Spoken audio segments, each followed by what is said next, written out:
Oi pessoal, então nós estamos dando continuidade aqui ao nosso terceiro bimestre na matéria de História para o sexto ano A. Estamos dando continuidade aqui ao nosso conteúdo de História neste terceiro bimestre para o sexto ano A. Então aqui nesse terceiro bimestre, nós abrimos o bimestre falando de Grécia. Então a gente falou sobre a civilização grega e sobre a importância dessa civilização grega para nossa civilização, ou seja, da influência e das heranças da civilização grega para nós. E agora a gente está falando sobre outra civilização também de grande importância para nossa sociedade, que se encontra também muito presente, muito próxima a nós, que é a civilização romana. Então a gente está falando de outra civilização da antiguidade, outra civilização de grande importância, ou seja, uma civilização de destaque aqui na nossa organização social, na nossa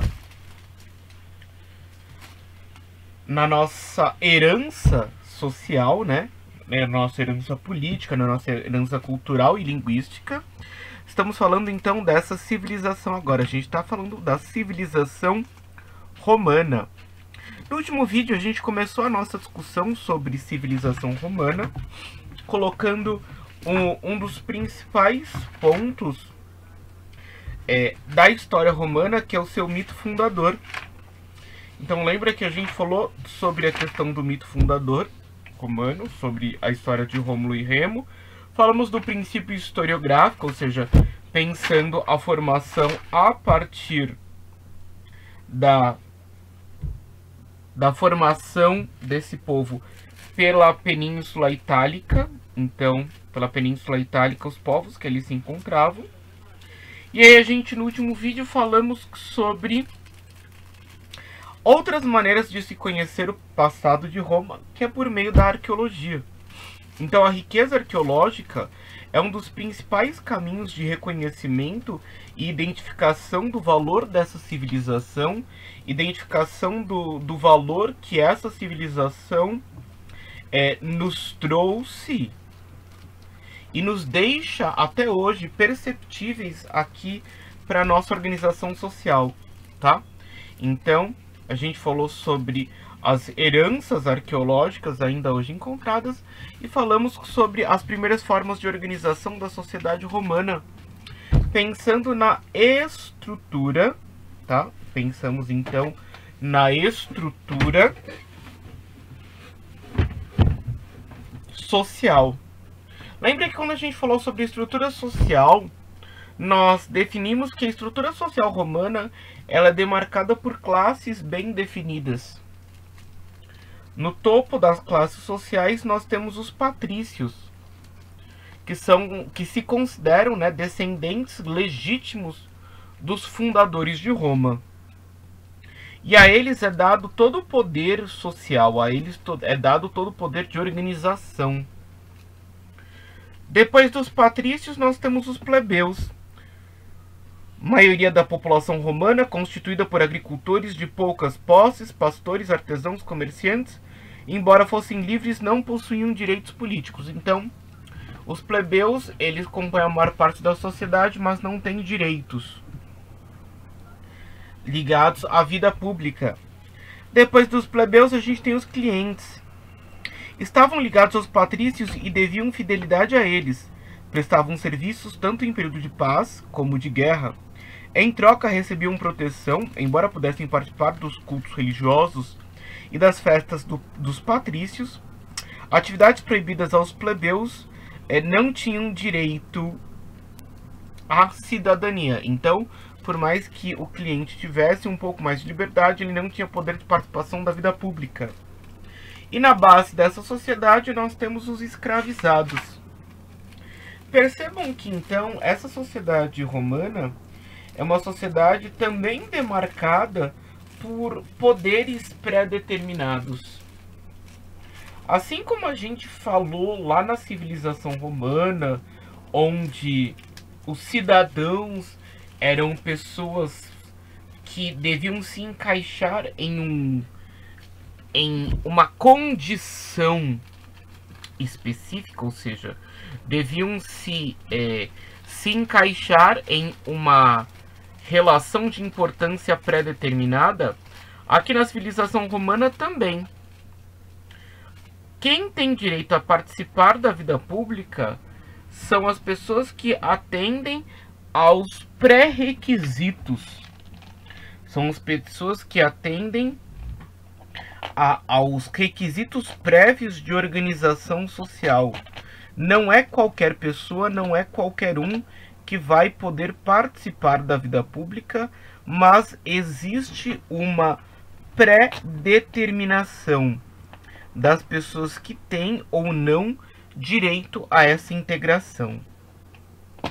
Sempre que a gente fala na civilização romana, nós vamos entender que essa civilização, então, ela foi constituída por períodos de poder. Ela foi constituída por períodos de organização de poder. E essa organização de poder, então, ela foi fundamental para classificar e para predeterminar as funções de cada grupo social e até mesmo as influências externas. Então a gente divide o nosso período romano aqui em 3 grandes fases. A primeira fase é a monarquia, que é o que a gente vai falar hoje de uma forma mais aprofundada. A segunda fase é a república. E a terceira fase é o império. Então, o nosso poder romano, ele foi dividido em 3 fases bem determinadas. A primeira fase, a monarquia. A segunda fase, a república. E a terceira fase, o império. Cada uma dessas fases foi responsável pela construção dessa sociedade que nós temos hoje. Construção principalmente a partir das suas heranças. Construção principalmente a partir das suas tradições que são consolidadas em cada uma dessas fases. A primeira fase nós temos aqui o período monárquico. A monarquia romana, que vai de 753 a.C. a 509 a.C. O sistema político organizado pelos romanos até cerca de 509 a.C. foi a monarquia. O rei, como governante da cidade, administrava e comandava o exército e a religião. Contudo, Roma não foi dirigida por reis latinos.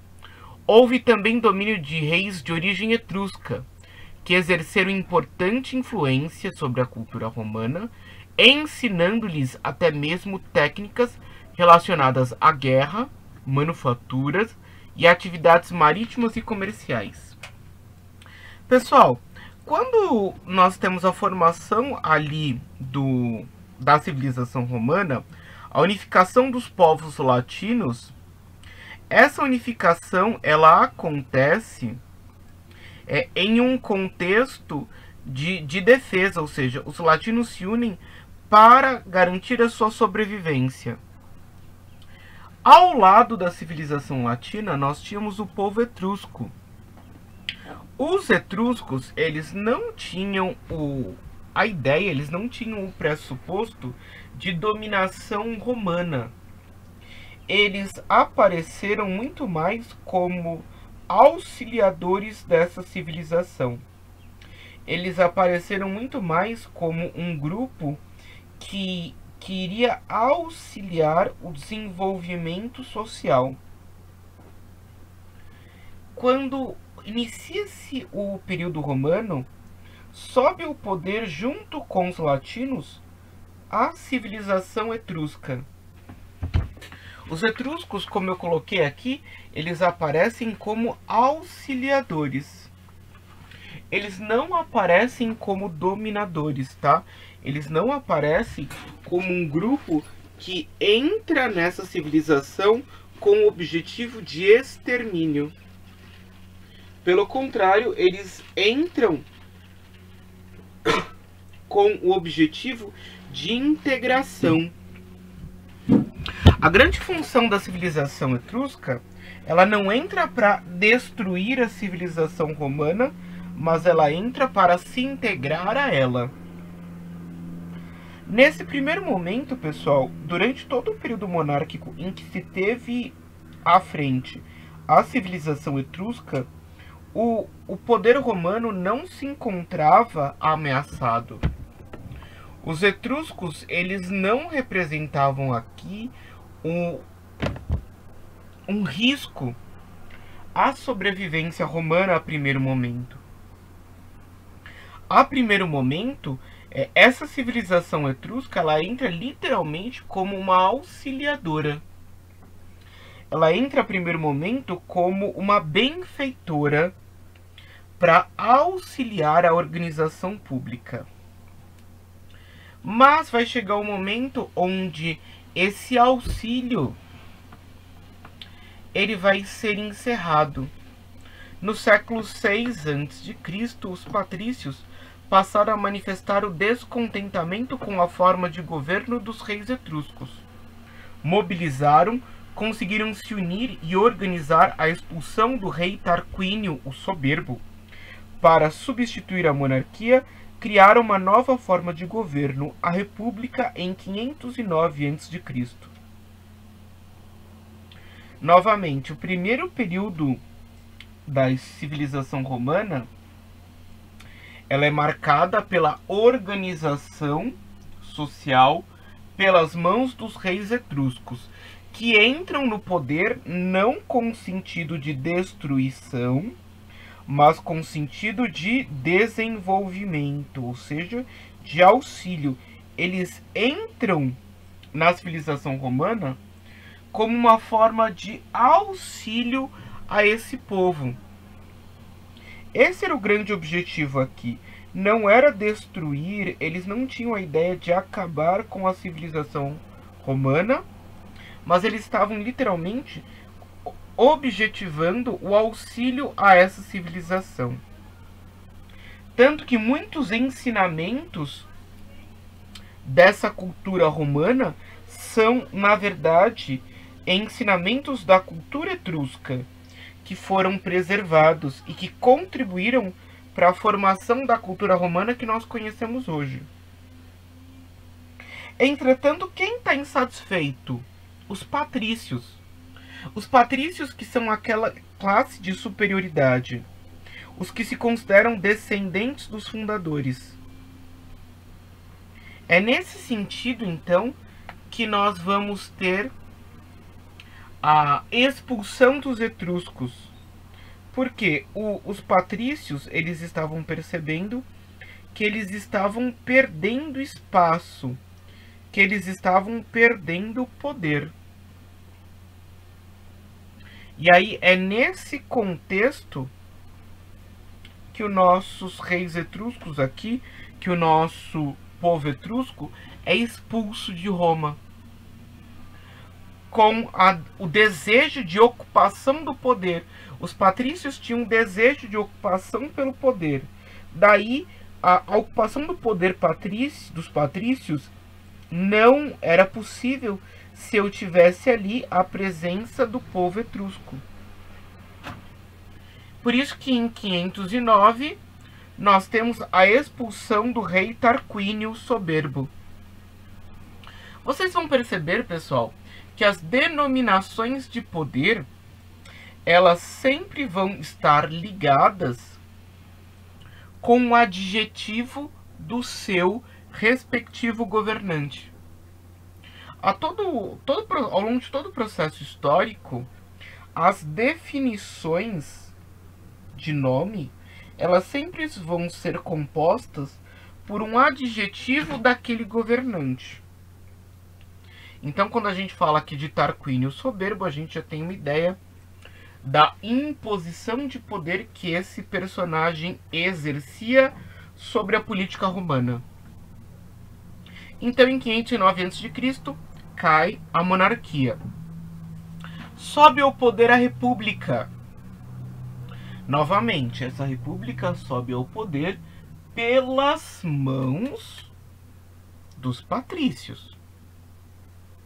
Aquele grupo que era uma classe dominante, mas não tinha poder perante a ação etrusca, eles derrubam a civilização etrusca para consolidarem-se no poder, para se manterem no poder. Essa é a grande questão, tá? Então, o nosso poder aqui, a nossa organização de poder feita pelos patrícios, ela foi baseada pela substituição. Os patrícios, eles não têm a ideia de ampliação de poder, ou seja, eles não têm a ideia de criar um poder participativo, mas eles trazem a ideia única e exclusivamente de dominação. E aí, então, em 509, surge a República. A República vai de 509 a.C. até 27 a.C. Então, a República Romana e suas instituições.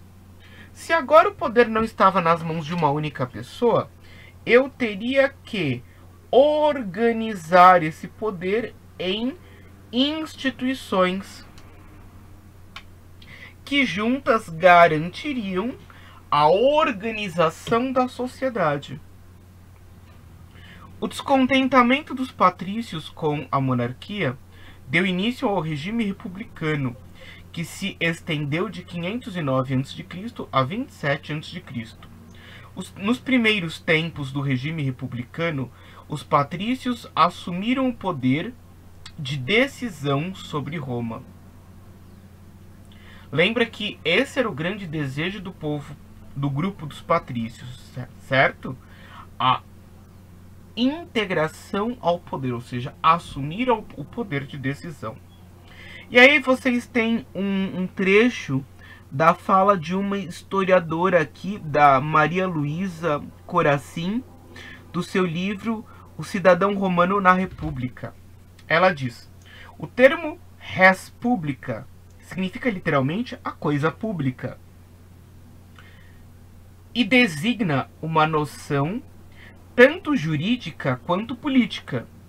Envolve uma organização institucional determinada por regras de direito e pela solidariedade e união dos cidadãos em uma comunidade.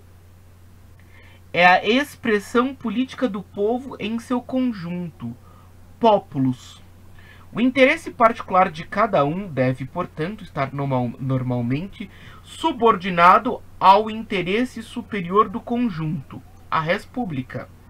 O sentido desse termo deve ser, portanto, Estado, administração do Estado, vida política, negócios públicos. A res publica compreende ainda a res populi, os bens comuns e os interesses comuns do conjunto de cidadãos, o governo e a forma de constituição. A política pode ser entendida como o exercício e o controle do poder, com um processo de tomada de decisões baseado em discussões no debate e, finalmente, na votação. Então, percebam aqui, essa ideia de república, ela tem um conceito muito forte, entretanto, esse conceito não necessariamente será aplicado. A grande questão aqui, nós vamos entrar na República Romana percebendo que um dos grandes problemas da República Romana é a dominação pelo poder, é a consolidação sobre o poder. Então, todos os grupos que vão chegar próximos ao poder, eles vão querer se consagrarem donos, se consagrarem detentores de um poder que necessariamente não pertence a eles, que necessariamente não é desses, mas sim de todos, certo? Então a gente está fechando aqui mais um vídeo. Irá para casa a atividade 2 da página 181. Então, vai para casa a atividade 2 da página 181, certo, pessoal? Façam a atividade 2 da 181 e me enviem pelo aplicativo Vindimo, certo? Tchau, pessoal. Até o nosso próximo vídeo. Até a nossa próxima atividade. Tchau, pessoal.